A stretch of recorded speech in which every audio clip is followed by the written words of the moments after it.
Que ótimo estarmos aqui para mais um encontro com a palavra, e você é bem-vindo. Essa aula é parte de um estudo de toda a Bíblia, do Gênesis ao Apocalipse. O propósito deste estudo dos 66 livros da Bíblia é dar uma visão geral e prática das Escrituras. Já estamos chegando ao final da primeira parte, ao último livro do Velho Testamento. Estamos chegando ao livro de Malaquias. Ouça esse trecho do livro de Neemias para conhecer um pouco mais sobre o contexto histórico em que o profeta Malaquias pregou. Neemias tinha restaurado os muros de Jerusalém na mesma época em que Malaquias exercia seu ministério. Ele era o governador dos judeus e também seu líder espiritual. Naqueles dias, vi alguns judeus que haviam se casado com mulheres de Asdod, de Amon e de Moabe. A metade dos seus filhos falavam a língua de Asdod ou a língua de um dos outros povos e não sabiam falar a língua de Judá. Eu os repreendi e invoquei maldições sobre eles. Bati em alguns deles e arranquei os seus cabelos. Fiz com que jurassem em nome de Deus e lhes disse: não consistam mais em dar suas filhas em casamento aos filhos deles, nem haja casamento das filhas com seus filhos ou com vocês. Essas foram as palavras de Neemias. Era assim que Neemias resolvia os problemas do povo naquele tempo. O problema era que o povo judeu estava se casando com pessoas não judias que viviam na Terra Santa. O resultado era que seus filhos não estavam mais aprendendo o hebraico, a língua do povo de Deus. O profeta Malaquias, que vamos estudar agora, também viveu nessa época. Malaquias tinha uma maneira muito peculiar de pregar e tratar dos mesmos problemas mencionados nesse trecho de Neemias. Você deve se lembrar que os 3 últimos profetas do Velho Testamento são chamados de profetas pós-exílio, porque eles ministraram ao povo depois que o povo voltou do cativeiro da Babilônia. Vou repetir porque é muito importante. O cativeiro babilônico é um marco muito importante na história do povo hebreu. Os profetas são classificados de acordo com o exílio: pré-exílio, no exílio e pós-exílio. Os últimos 3 profetas no Velho Testamento, Ageu, Zacarias e Malaquias, são profetas pós-exílio. Todos eles viveram e ministraram depois que o povo de Judá tinha voltado do cativeiro da Babilônia. Ageu e Zacarias viveram na época do primeiro retorno da Babilônia. O objetivo deles era a reconstrução do templo. Ageu era muito prático. Ele pregava: sejam fortes e trabalhem, priorize o que tem de ser priorizado e construam o templo. Zacarias tinha uma maneira muito bonita de pregar. Mas a chave para a força deles está na visão. Por isso Zacarias tira o véu e dá ao povo de Judá visões gloriosas de Deus, porque ele sabia que daquelas visões de Deus o povo receberia forças para reconstruir o templo e terminar a tarefa. Passaram-se 100 anos entre Ageu e Zacarias, que viveu e pregou na mesma época que Malaquias. 100 anos é muito tempo. Malaquias surgiu uns 10 anos depois de Neemias e Esdras, mas nem Esdras nem Neemias mencionam Malaquias. Malaquias abordou os mesmos problemas que Neemias. Apesar de Neemias ser mais severo em sua abordagem, ele não conseguiu extinguir o problema. 10 anos depois, quando Malaquias iniciou seu ministério, aqueles problemas ainda existiam. Esses problemas abordados por Malaquias e por Neemias não eram os mesmos que o povo tinha quando saiu para a Babilônia. Antes do exílio babilônico, eles cometiam uma idolatria, e o grosso da imoralidade praticada estava relacionado à idolatria. Alguns teólogos dizem que depois do exílio o povo de Deus jamais se voltou para a idolatria. Aparentemente eles aprenderam a lição. Jeremias profetizou que eles seriam reciclados e que, como um oleiro, Deus faria deles vasos novos. Quando o povo voltou da Babilônia, estava diferente. No entanto, aquele não era um povo perfeito e sem pecado. O pecado abordado por Malaquias é o que chamamos hoje de apostasia. Lendo a profecia de Malaquias, você observa que Malaquias não estava falando sobre o reino do norte ou do sul, porque já não havia mais 2 reinos. Quando Malaquias pregava, ele simplesmente se dirigia ao povo de Deus. Malaquias estava pregando para o povo escolhido de Deus que tinha se tornado frio e indiferente. Eles estavam frios em relação a Deus. O problema deles era a apostasia, que significa se distanciar da posição que você ocupava antes. A apostasia é um pecado presente em toda a Bíblia e que ainda hoje existe entre o povo de Deus. Creio que a pregação de Malaquias é muito importante para os nossos dias, porque os tipos e problemas que ele abordou são os mesmos combatidos pelos pastores de hoje. Qual é o desafio de um pastor hoje quando ele sobe no púlpito, hein? Já ouvi um pastor dizer que quando o arrebatamento acontecer, sua igreja será a primeira a subir, porque as Escrituras dizem que os mortos em Cristo subirão primeiro. Em outras palavras, ele está dizendo que a sua igreja é mortinha. Existe o termo ortodoxismo morto para descrever os religiosos que fazem tudo certinho, mas estão mortos espiritualmente. Eles têm a forma, as leis, mas não têm a vida. Essa parece uma boa descrição de um cadáver. Era esse o problema combatido por Malaquias em sua profecia, o ortodoxismo morto. Malaquias também utilizava uma forma literária muito bonita e peculiar. Eu gosto muito do jeito como esses profetas escreveram. Abacuque é o meu preferido. Ele montou um verdadeiro programa de entrevistas cujo convidado especial era Deus. Mas pense também em Zacarias. Ele focalizava o problema visível e depois que o povo dizia, tudo bem, está certo, reconhecemos o problema, Zacarias aí tirava o véu e dizia, agora veja Deus, ele é maior do que o seu problema. Ele dizia, vejam o invisível. A forma literária escolhida por Zacarias foi a resposta mal criada. Uma vez ouvi a história de um missionário na Nova Guiné que estava tentando aprender a língua e cultura de um povo primitivo. Numa noite ele estava sentado ao redor da fogueira do acampamento, quando um garotinho de 5 anos aproximou-se de seu pai e disse alguma coisa.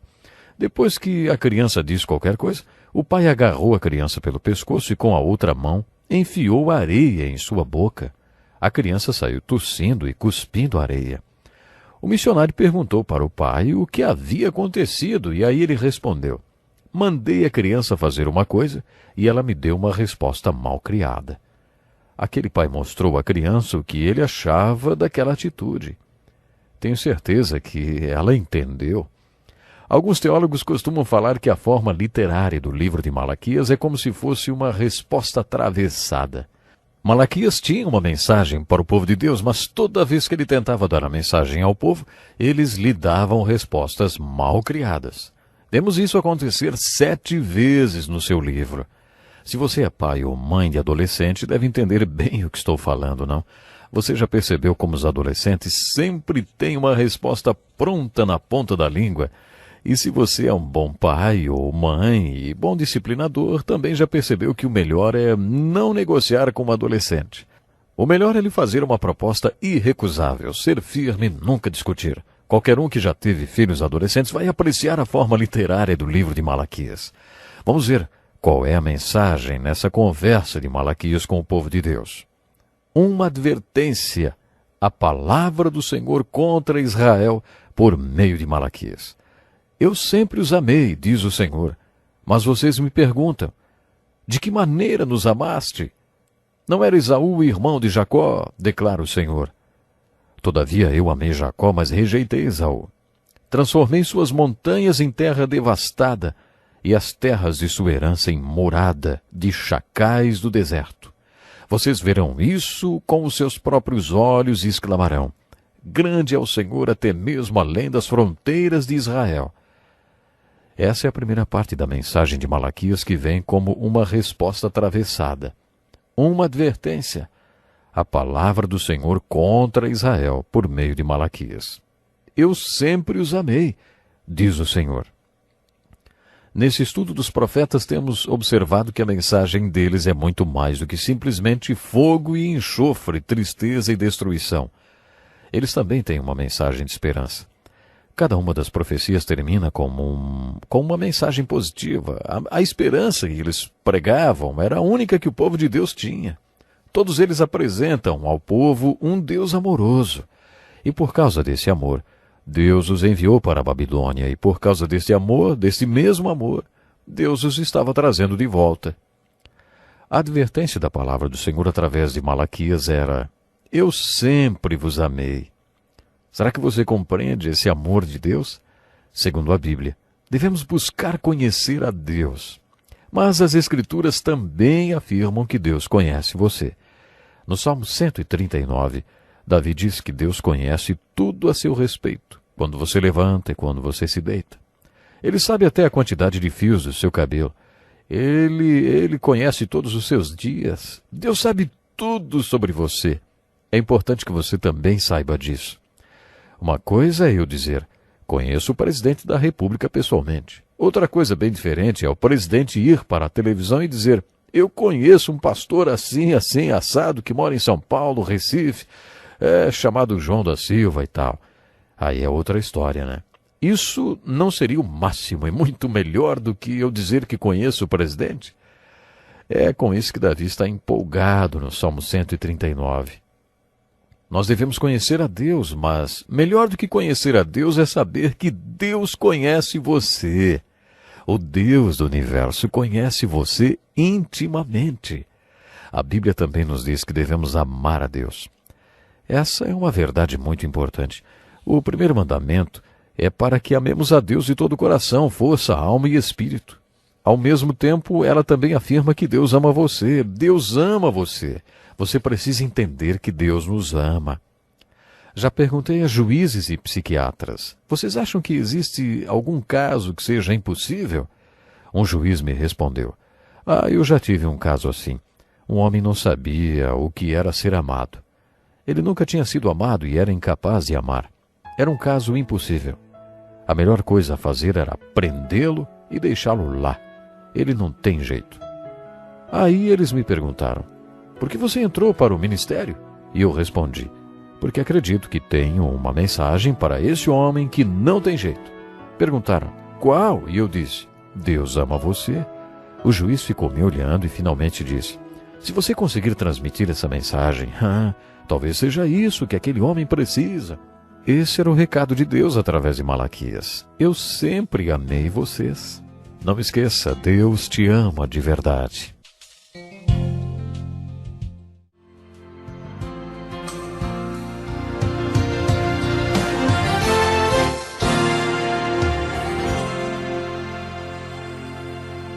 Muito bem-vindo para mais um encontro com a palavra. O objetivo desse curso é dar a você um conhecimento prático da Bíblia. Em 177 aulas, estudamos todos os livros do Velho Testamento, com exceção do último, que é o livro de Malaquias. Malaquias usa como forma literária o diálogo semelhante àquele que é travado entre um pai e seu filho, que sempre tem uma resposta na ponta da língua para tudo que o pai fala, que está sempre retrucando. Acompanhe comigo o segundo exemplo desse tipo de diálogo no versículo 6 do capítulo 1. Ó filho, honra seu pai e o servo o seu senhor. Se eu sou pai, onde está a honra que me é devida? Se eu sou senhor, onde está o temor que me devem? Pergunta o Senhor dos Exércitos a vocês, sacerdotes. São vocês que me desprezam meu nome. Mas vocês perguntam, de que maneira temos desprezado o teu nome? O que significa desprezar o nome de Deus? Em Mateus capítulo 6, Jesus nos ensina a orar. Pai nosso que está nos céus, santificado seja o teu nome. Essa é a primeira coisa que deveríamos pensar quando oramos. Tudo o que pedimos em oração deveria visar a glorificação do nome de Deus. Nos 10 mandamentos encontramos a ordenança para não tomar o nome do Senhor, nosso Deus, em vão. O que a Bíblia quer dizer quando se refere ao nome de Deus? Um nome expressa a essência do ser de alguém. Os nomes de Deus nas Escrituras, como Senhor dos Exércitos, usado por Zacarias mais de 50 vezes, nos revelam algo sobre Deus e sobre o seu caráter, sobre como Ele é. De acordo com Moisés e Jesus, fomos criados para mostrar ao mundo como Deus é. Recebemos a ordem de honrar e glorificar o nome de Deus. Devemos adorar a Deus e a essência do que Ele é. Assim, dizer que desprezamos o nome de Deus é a mesma coisa que desprezar quem ou o que Ele é. Essa foi a segunda acusação de Malaquias. A segunda acusação que ele fez contra o povo e que o povo negou-se a admitir. Quando eles perguntam, de que maneira temos desprezado o teu nome? trazendo comida impura ao meu altar. Na hora em que trazem animais cegos para sacrificar, vocês não veem mal algum. Na hora de trazerem animais aleijados e doentes como oferta, também não veem mal algum. Tentem oferecê-los de presente ao governador. Será que ele se agradará de vocês? Será que os atenderá? Pergunta o Senhor dos Exércitos. E agora, sacerdotes, tentem apaziguar Deus para que tenha compaixão de nós. Será que com esse tipo de oferta ele os atenderá? Pergunta o Senhor dos Exércitos. Ah, se um de vocês fechasse as portas do templo, assim ao menos não acenderiam o fogo do meu altar inutilmente. Não tenho prazer em vocês, diz o Senhor dos Exércitos. Eu sou um grande rei e o meu nome é temido entre as nações. Aqui o povo foi acusado de oferecer comida impura como oferta a Deus. Naquele tempo eles pagavam seus impostos ao governador e os dízimos no templo, com animais que eram parte de suas riquezas e bens.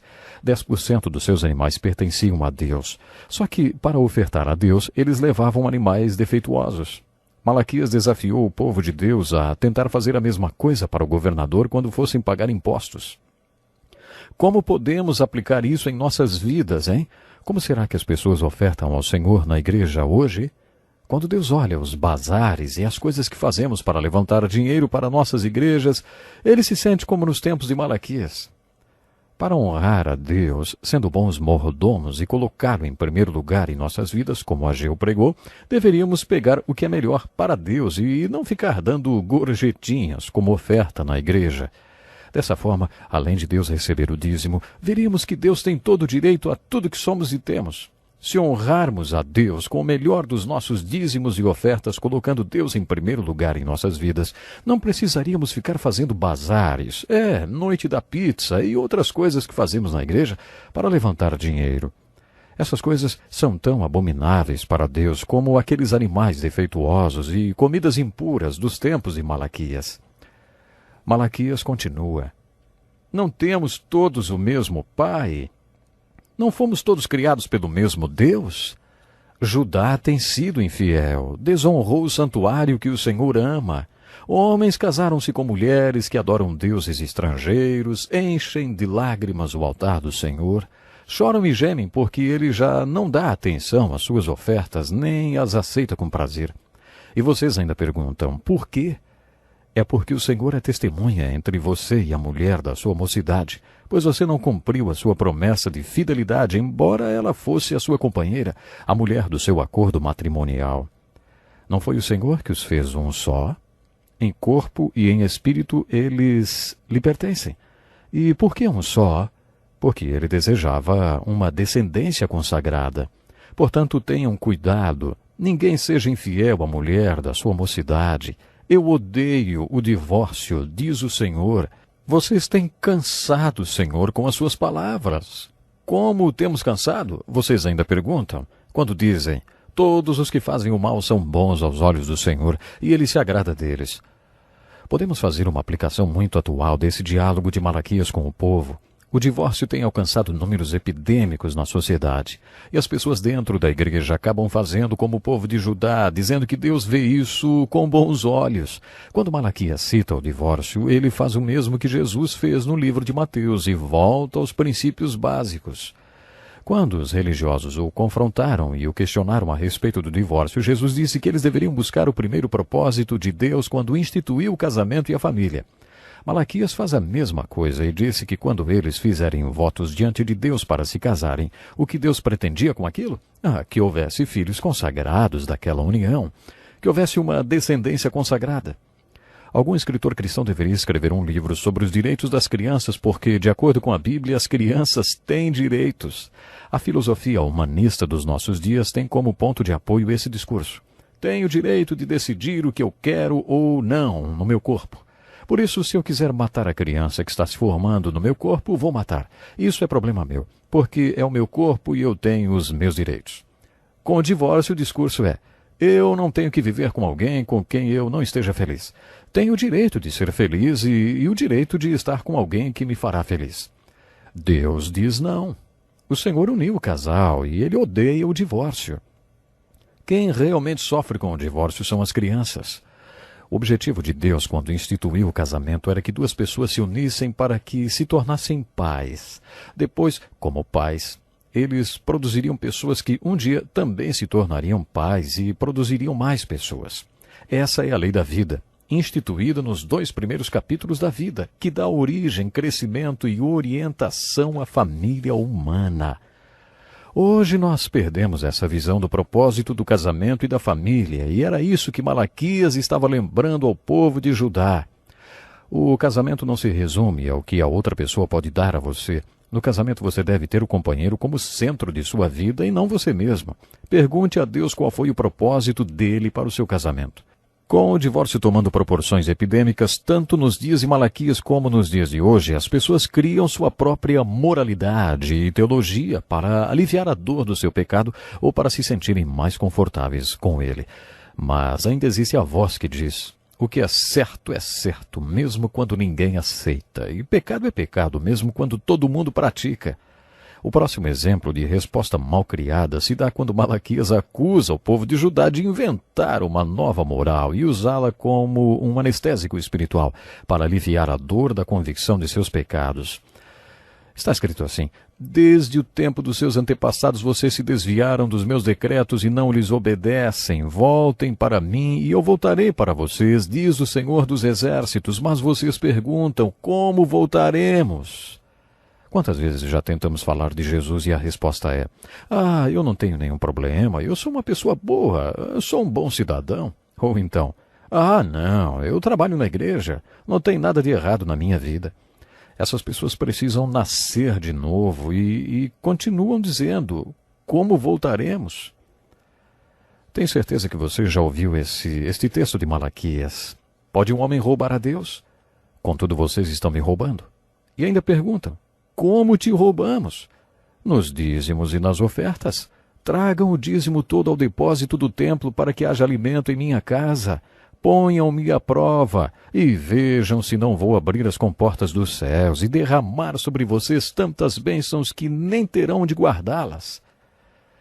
A ideia não era que o dízimo fosse apenas a 10ª parte, mas a primeira 10ª parte. O dízimo era uma maneira de dizer: Deus em primeiro lugar. E além do dízimo, os filhos de Israel também davam ofertas. Esse conceito do Novo Testamento é tratado como mordomia, que implica que tudo pertence a Deus e eu sou apenas o seu gerente. Mas é no dízimo que Deus nos convida a testá-lo.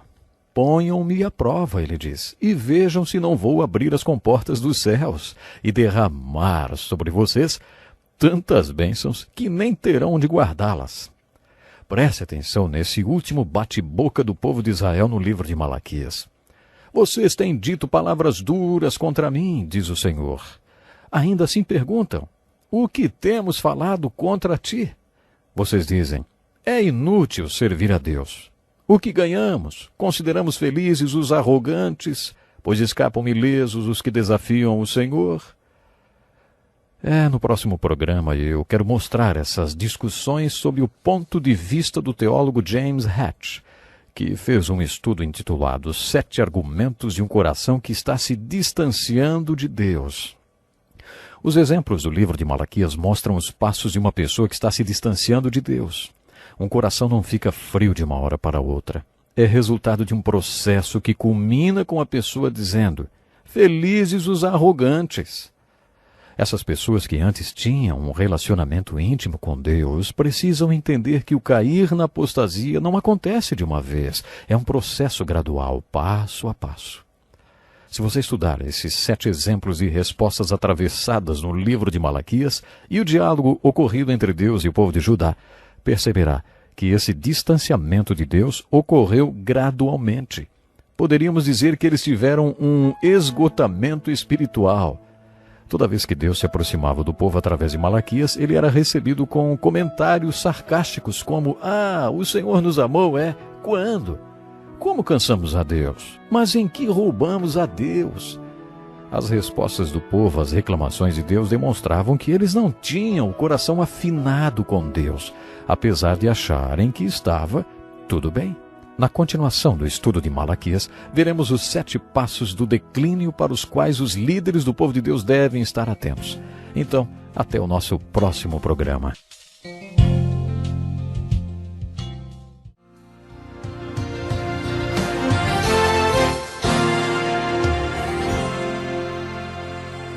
Que alegria grande mais uma vez estar aqui com você através do encontro com a palavra. Seja bem-vindo, hein? Iniciamos esse estudo de toda a Bíblia com o livro de Gênesis e chegamos ao último livro do Velho Testamento, que é o livro de Malaquias. Nos 2 últimos programas fizemos uma introdução desse livro e de suas fascinantes profecias. Portanto, pela terceira vez, gostaria de convidá-lo a participar dessa viagem pelo livro de Malaquias. Quando começamos o estudo do livro de Malaquias, eu disse que o profeta Malaquias estava enfrentando os mesmos problemas que o profeta Neemias enfrentou. Por isso, para se ter uma ideia mais clara do estado moral e espiritual do povo de Judá na época de Malaquias, devemos ler os livros de Esdras e Neemias também. O problema principal que Malaquias estava enfrentando é o que chamamos hoje de frieza do povo de Deus, ou o coração do povo está indiferente com Deus. Esse é um problema que muitos pastores enfrentam hoje. O povo de Deus esfriou e é indiferente com Deus. O oposto do amor é a indiferença. Quando o povo é indiferente em relação a Deus, dizemos que está frio, de coração frio. Conheço a história de um homem chamado Samuel Rutherford, que numa segunda-feira estava orando em seu escritório, chorando e confessando seus pecados. A porta estava apenas encostada e sua secretária não resistiu à tentação de ouvir. Ela queria descobrir o que andava fazendo para ficar daquele jeito. Parecia que ele estava confessando algo terrível. Ela ficou ali por uns 5 minutos ouvindo-o orar, chorar e confessar o seu pecado, até que descobriu que o seu pecado tinha sido que, naquela manhã, ele sentiu-se indiferente e frio em relação a Deus. Para ele, esse era um grande e terrível pecado. Não existem muitos homens como Samuel Rutherford no mundo de hoje. Quando as pessoas estão frias em relação a Deus, não acham que isso seja um pecado e não veem a indiferença como um problema. Mas Malaquias entendeu que a frieza em relação a Deus era um grande problema. A frieza do coração do povo foi a advertência da pregação de Malaquias. Uma advertência à palavra do Senhor por meio de Malaquias. Eu sempre os amei, diz o Senhor. Deus sempre amou seu povo e queria que seu povo também o amasse, mas os corações deles tinham se distanciado de Deus. Eles estavam indiferentes com Deus. Encontramos um simbolismo muito bonito no livro do Apocalipse. O capítulo 4 descreve uma porta que se abre para o céu. Esse é um dos poucos trechos da Bíblia que nos vislumbra o céu. Todos nós sabemos que a Bíblia fala sobre o céu, mas na verdade ela não diz muito sobre ele. No capítulo 4 do livro de Apocalipse, uma porta se abre para o céu, onde havia um trono rodeado de várias coisas, entre eles 24 anciãos. Estes representam a liderança do povo de Deus. Alguns dizem que representam as 12 tribos de Israel e os 12 apóstolos. Creio que seja certo afirmar que esses anciãos representam a liderança, como Davi organizou a liderança do povo de Deus no Velho Testamento. Davi dividiu os sacerdotes em 2 categorias. Havia 24 anciãos e em uma classificação, portanto, os 24 anciãos que vemos ao redor do trono no céu possivelmente representam a liderança espiritual. Esses 24 anciãos são descritos assim. Eles estavam vestidos de branco, tinham coroas de ouro nas cabeças, também tinham taças de ouro cheias de incenso, que são as orações dos santos. Eles também tinham harpas. Esses 4 itens nos revelam algo sobre liderança. As vestes brancas sugerem que líderes foram íntegros até o fim. Quantos líderes você conhece que andam na linha? Poucos, não é? Esses anciãos representam aqueles líderes espirituais que mantiveram sua pureza moral durante toda a vida. Suas coroas sugerem que eram vitoriosos. Não importa a missão que Deus lhes deu, nem o tipo de trabalho que eles tiveram de fazer aqui, eles foram vitoriosos na condução de suas tarefas. Essas taças, esses recipientes cheios de ouro, que representam as orações dos santos, nos dão uma bonita revelação do que significa ser um líder que se conduz puro e vitorioso até o fim. Eles foram vitoriosos porque o povo orou com eles. Você ora pelo seu pastor? Pelos líderes espirituais? Esse texto nos ensina que os pastores se mantêm puros até o fim porque o povo ora por eles. Lembro-me de uma família que deixou nossa igreja e que voltou depois de 17 anos para nos visitar. Nunca vou me esquecer disso. Numa manhã, à mesa do café, eles disseram para mim e minha esposa assim: não se passou um dia nesses 17 anos que tenhamos deixado de orar por vocês na mesa do café da manhã. Quando chegarmos ao céu, acho que vamos descobrir por que alguns de nós foram vitoriosos e íntegros até o fim. Terá sido por causa desses cálices cheios de incenso, que são as orações dos santos por nós. O quarto item desses anciãos são as harpas, que sugerem que eles também adoravam. Elas sugerem que, além das orações dos santos, eles próprios também eram adoradores, e foi por isso que se mantiveram íntegros até o fim.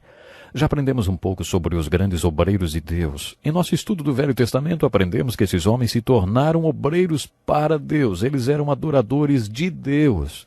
Esses líderes que se conduziram íntegros até o fim eram adoradores. Este é o significado das harpas. Malaquias é advertido a respeito da frieza dos corações do povo em relação a Deus. Malaquias entende que essa frieza os tinha tornado mais vulnerável. É como se Malaquias estivesse dizendo ao povo: vocês estão perdendo suas harpas, e se as perderem, perderão tudo. Se vocês perderem suas harpas, se tornarão apóstatas, totalmente frios ou esgotados espiritualmente. Quando isso acontecer, vocês se perguntarão: como chegamos a esse ponto?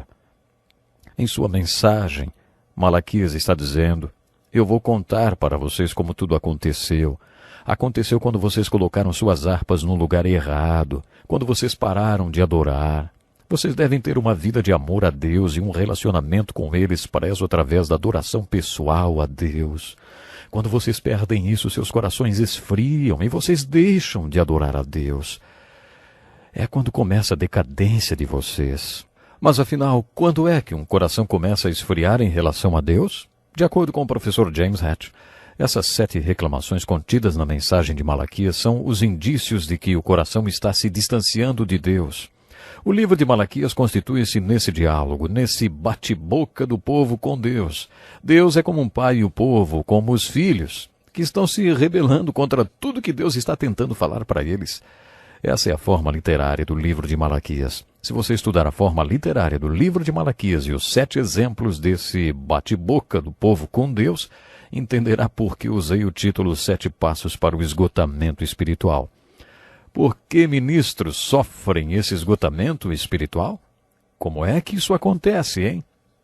Malaquias nos conta. O primeiro passo para o esgotamento, ou o primeiro indício de um coração que está se esfriando com relação a Deus, é duvidar do amor de Deus por nós, que significa também uma mudança no nosso amor por Deus. Quando deixo de amar a Deus, começo a questionar o amor de Deus por mim.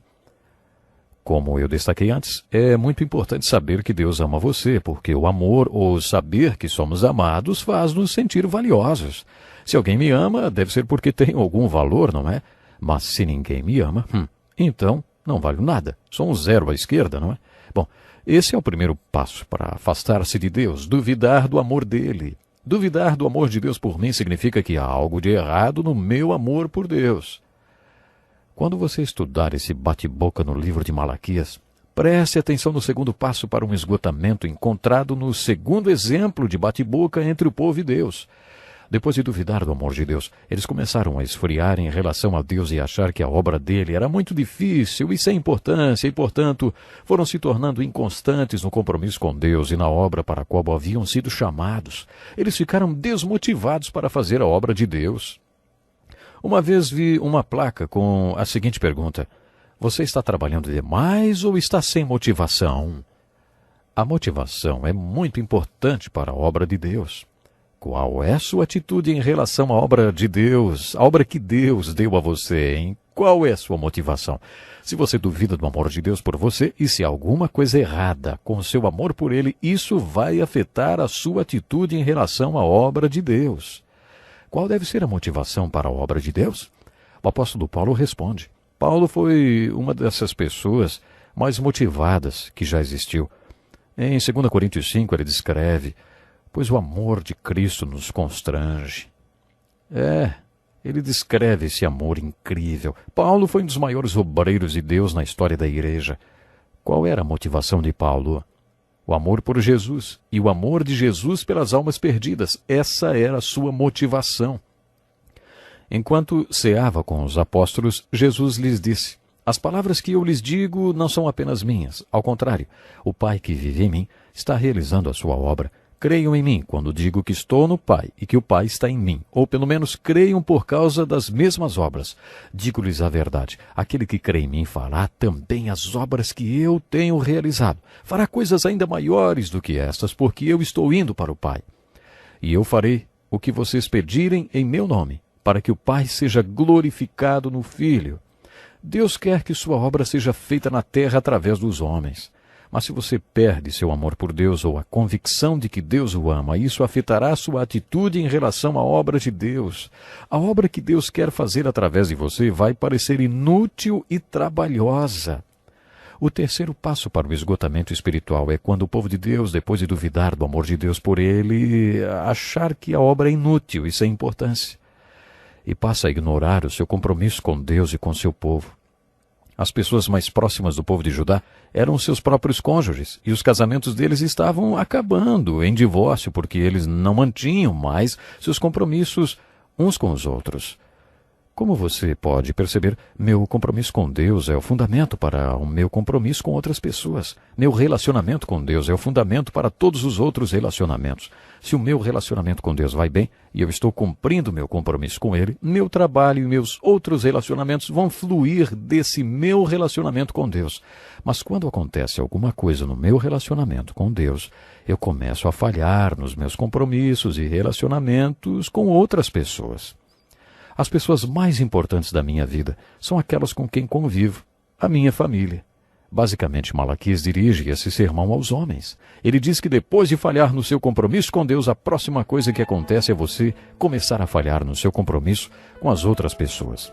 Ele está se referindo ao divórcio. Quando os homens de Judá se divorciavam, mostravam que não acreditavam mais no compromisso que tinham com Deus, diante de Deus e com outras pessoas. O primeiro sintoma de que seu amor com Deus não vai bem é quando você começa a quebrar os seus compromissos com outras pessoas num plano horizontal. O divórcio é um sintoma de que você está quebrando seus compromissos num plano horizontal. Infelizmente, meu tempo acabou. Esteja conosco no próximo encontro com a palavra, quando continuaremos a focalizar os 7 passos para um esgotamento espiritual. Até lá.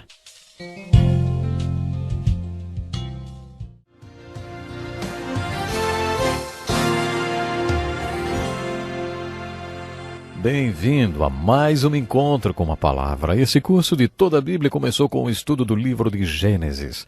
No programa de hoje teremos a última aula do Velho Testamento e continuaremos a estudar o livro de Malaquias. Estamos aprendendo com Malaquias os 7 passos para um esgotamento espiritual.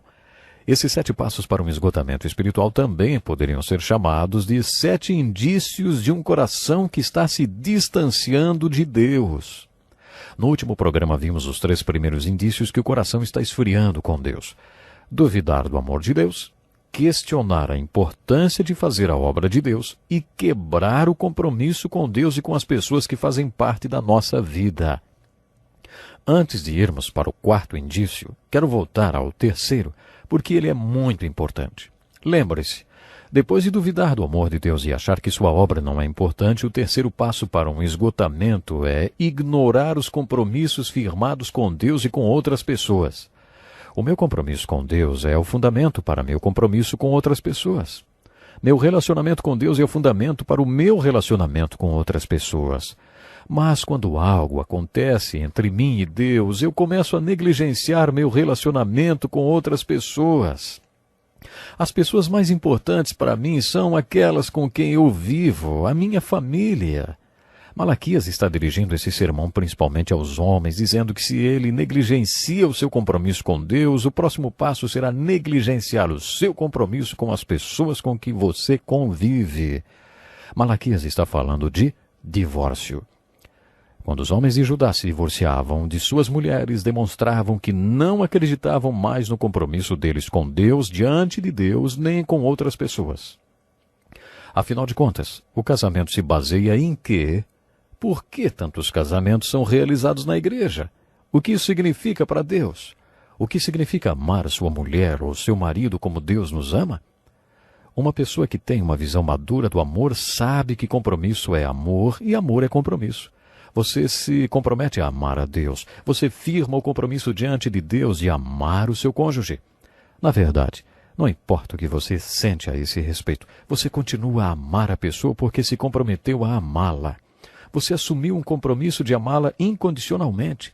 Mas se acontecer alguma coisa entre você e Deus, algo que prejudique os seus compromissos verticais, o primeiro sintoma será você começar a negligenciar os seus compromissos horizontais, isto é, com as outras pessoas. O divórcio é um sintoma de que você está negligenciando seus compromissos horizontais. Eu já conversei com casais que me perguntaram: pastor, será que dá para a gente se casar sem fazer os votos? Eu perguntei a eles: por que vocês querem se casar numa igreja então, hein? Eles responderam: nós queremos um casamento evangélico. E aí respondi: vocês acham que basta o casamento ser dentro de uma igreja para ser cristão? E se for numa doceria, hein? Vocês vão virar docinhos? Falando sério, o que é um casamento cristão, hein? O amor cristão existe através de um compromisso de amar. E esse compromisso é feito com Deus. Se eu amar a Deus, cumprindo meu compromisso com Ele, terei a base para amar e me comprometer com outras pessoas. O terceiro passo que leva a um esgotamento espiritual é o firme propósito de não se comprometer. O quarto murmúrio de um coração que está ficando frio com Deus é a moral relativa ou ética conveniente. Para aliviar o incômodo do seu propósito em não se comprometer, o povo de Deus começa a questionar a moral absoluta. Quando as pessoas começam a falhar no seu compromisso de amar e servir a Deus, elas começam a construir uma teologia que justifique suas atitudes. Você já ouviu falar da psicologia que prega o relativismo e o fim do certo ou errado? Tudo é relativo. Infelizmente, as consequências dos nossos erros são absolutamente concretas e não são nada relativas. Elas são absolutamente boas ou absolutamente ruins. Por isso, nossas escolhas morais devem ser absolutas. Mas esse problema do relativismo moral existe há muito tempo e a Bíblia trata disso. Quando Deus diz que alguma coisa é absolutamente certa, quer dizer que suas consequências são boas. E quando Ele diz que algo é errado, quer dizer que a consequência é ruim. De acordo com Deus, existem escolhas e decisões moralmente certas ou erradas.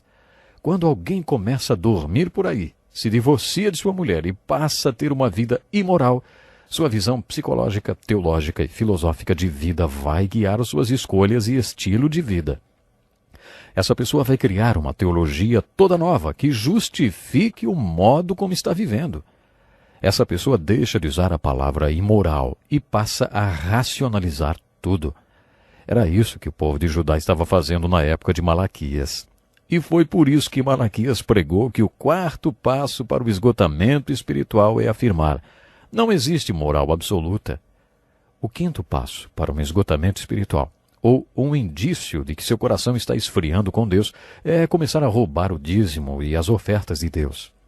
Creio que Malaquias não estava falando apenas do dízimo que eles não estavam dando, mas também estava falando de uma apropriação indevida de fundos.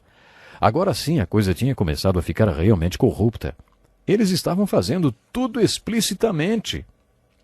O sexto indício de um coração que está esfriando com Deus, ou o sexto passo para um esgotamento espiritual, é deixar de frequentar os cultos ou largar a obra de Deus. A pessoa para de ir à igreja e de manter comunhão com outros crentes.